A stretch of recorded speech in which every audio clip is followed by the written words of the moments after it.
So let me bring in Ernesto Miranda from Magellan Architects to kind of talk about that part of the process, because he's done some fantastic designs. In fact, I think you are still working on the redesign of the French room and the surrounding area in the Adolphus Hotel, correct? Yeah, it's currently under construction, and it's been just an absolute fantastic project.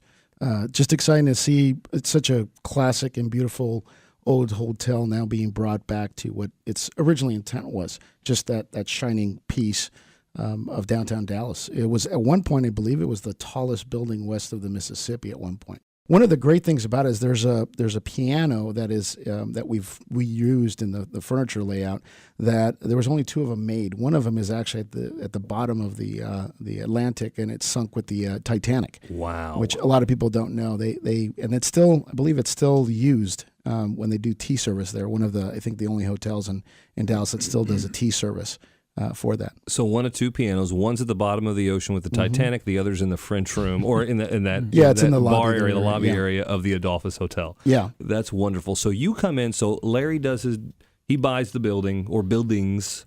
He works out the vision, and then you come in, and what happens? Well, we just try to execute that vision, depending upon what the overall parameters are, and the budget, of course, trying to establish a budget with the developer. A lot of times it's kind of a moving target, because especially if you're working with a historic building, there's a lot of unknowns, and we try to expect them as much as possible, but you can never, always anticipate that type of construction. When you're opening up walls, you end up seeing something that is just not right, so you have to fix it. And bringing certain buildings up to code, we were just having a conversation over in the green room with some of the challenges here in Dallas of going to the Historical Society to get certain things passed, and why it's more advantageous for them to be a little bit less lenient or more lenient for the developers, because not only are they bringing a great building back from almost death, it's also the additional tax revenue that's going to be generated on it.